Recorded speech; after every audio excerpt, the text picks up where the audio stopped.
In 1998, Daimler-Benz and Chrysler announced what was heralded as the merger of the century. Two automotive giants. A combined market capitalization of nearly $100 billion. Complementary strengths. German engineering precision meeting American mass market scale. By 2007, the marriage was over. Daimler sold Chrysler for a fraction of what it had paid. After 9 years of losses, leadership turmoil, and relentless cultural friction that neither company had fully anticipated when the deal was signed. What went wrong? Not the strategy. The strategy was defensible. Not the financial projections. Not the product portfolio. What went wrong was everything beneath the strategy. The values that could not be reconciled. The management styles that clashed daily. The systems that could not be integrated. The staff who did not understand what the combined organization was trying to become. The Daimler-Chrysler story is not unique.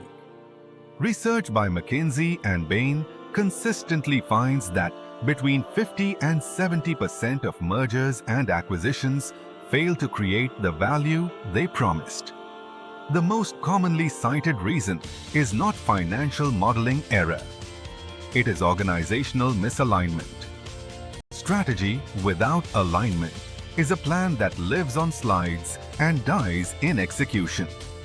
The McKinsey 7S framework was built to diagnose exactly this gap, to give leaders a structured way to see all the components of an organization at once, and to understand how they must work together for any strategy to actually deliver. Welcome to The Catalyst. This is episode 16. Today we cover the McKinsey 7S framework, one of the most enduring and practically useful tools in organizational strategy.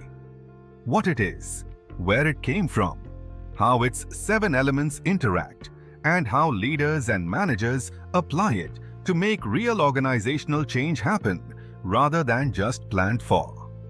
The 7S framework was developed between 1977 and 1980 by Tom Peters and Robert Waterman, both consultants at McKinsey's San Francisco office, with contributions from academics Richard Pascal and Anthony Athos and Julian Phillips. At the time, the dominant view in business strategy was what you might call the two-variable model. Get the strategy right, design the right structure, and success would follow. McKinsey's own primary revenue came from helping clients with exactly this kind of strategic advice. Peters and Waterman challenged this orthodoxy. They had been studying organizations that performed exceptionally well over time, companies like IBM, Procter & Gamble, 3M, and Johnson & Johnson, and they noticed something that the two-variable model could not explain. These organizations were not exceptional because of their strategy or structure alone.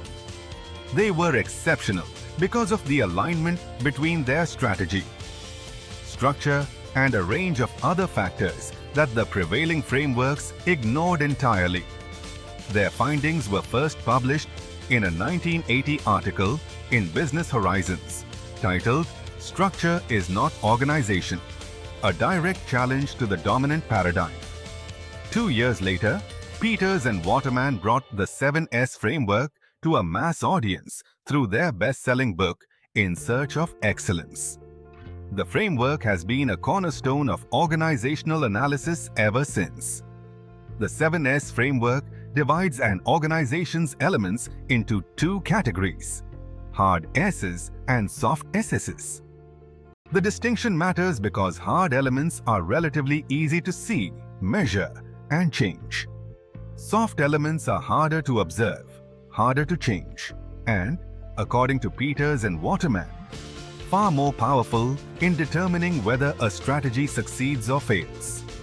The 3 hard S's are strategy, structure, and systems. Strategy is the plan the organization has developed to achieve its goals and build competitive advantage. In the 7S model, strategy is necessary but insufficient. A strategy that is not supported by appropriate structure, systems, and people will not be executed. The model asks not just whether the strategy is good, but whether everything else in the organization is aligned to deliver it. Structure is how the organization is arranged. Its hierarchy, its reporting lines, its division of responsibilities. Structure should serve strategy, not precede it. A company pursuing rapid innovation with a hierarchical command and control structure is fighting itself. The structure is sending signals about decision-making speed and autonomy that contradict what the innovation strategy requires. Systems are the processes and procedures that govern how daily work gets done. Performance management, financial reporting, information technology, recruitment, customer service protocols. Systems are where organizational intention meets daily reality. When a company says it values innovation but has a budget approval process that takes 6 months and requires 5 levels of sign-off, the system is undermining the stated value. Lou Gerstner, who turned around IBM in the 1990s, captured this precisely when he said that culture is not just one aspect of the game. It is the game. And culture, in large organizations, is shaped more by systems than by mission statements. The 4 soft S's are shared values, style, staff, and skills. Shared values sit at the center of the 7S diagram, literally and symbolically. These are the core beliefs, norms, and guiding principles that shape how the organization behaves. Peters and Waterman originally called them superordinate goals. They are not the values on the wall. They are the behaviors that get rewarded, tolerated, and punished inside the company every single day. When shared values are strong and clearly understood, they align people without requiring rules for every situation. When they are absent or incoherent, every decision becomes a negotiation. Style is the leadership and management approach that characterizes the organization. Not what leaders say, but how they behave, how they spend their time, what they pay attention to. An organization whose leaders say they value collaboration, but make every significant decision unilaterally, has a style that contradicts its stated values. People in organizations watch behavior far more carefully than they listen to announcements.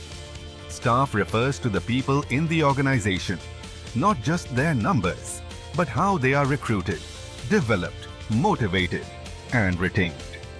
An organization that articulates an ambitious strategy but does not invest in developing the people needed to deliver it has a misalignment that will express itself in execution failure.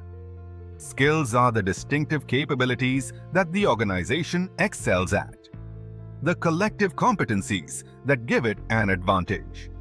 Skills, like resources in the VRIO framework, need to be considered in relation to the strategy.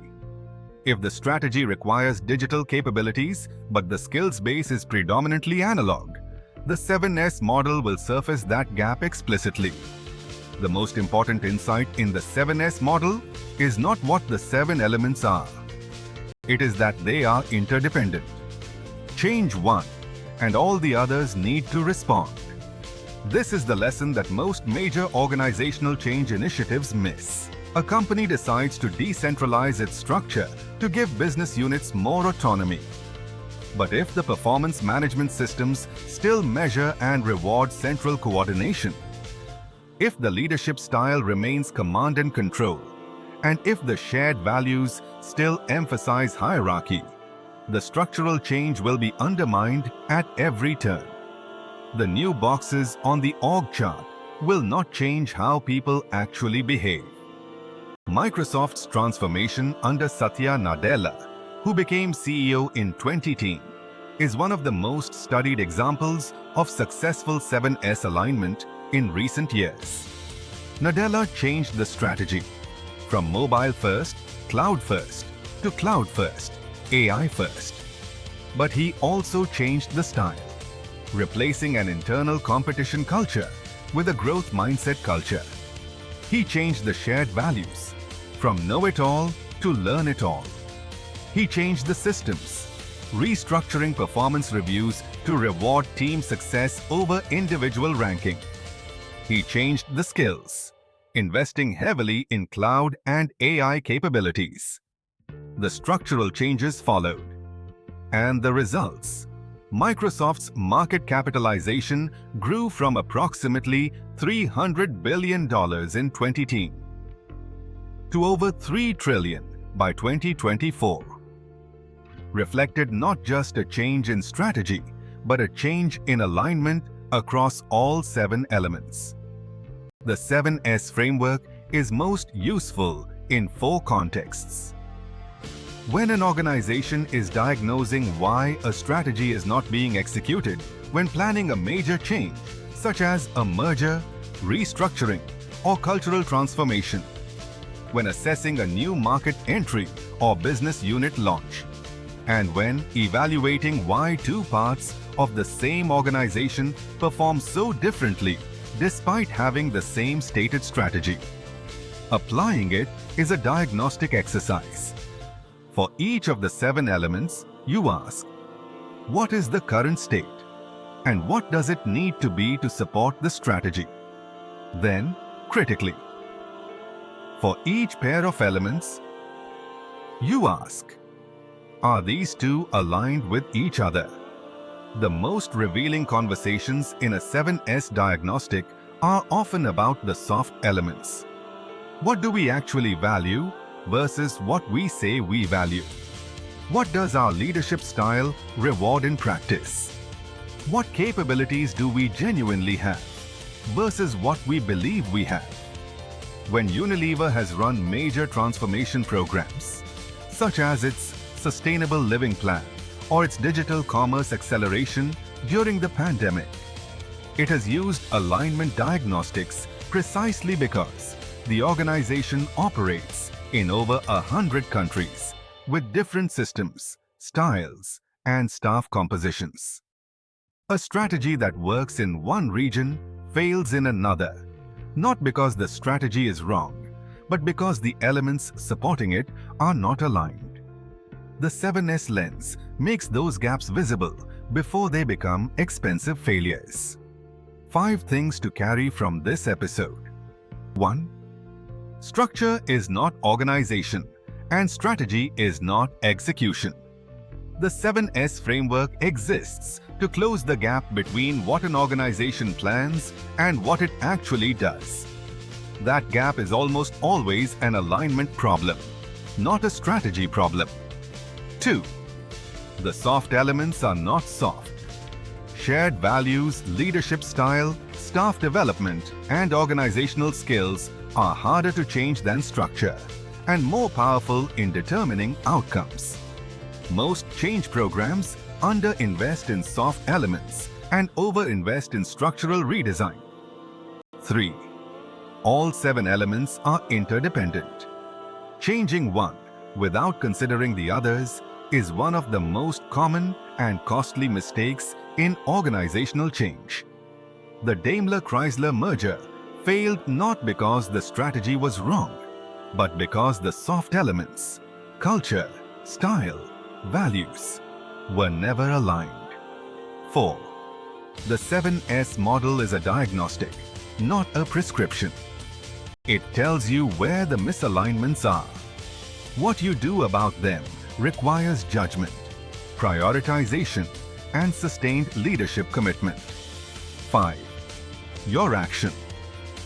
Pick one strategic initiative in your organization that is not delivering the results you expected. Map it against the 7 elements. Identify which element is most misaligned with what the strategy requires. That is where your change effort needs to start.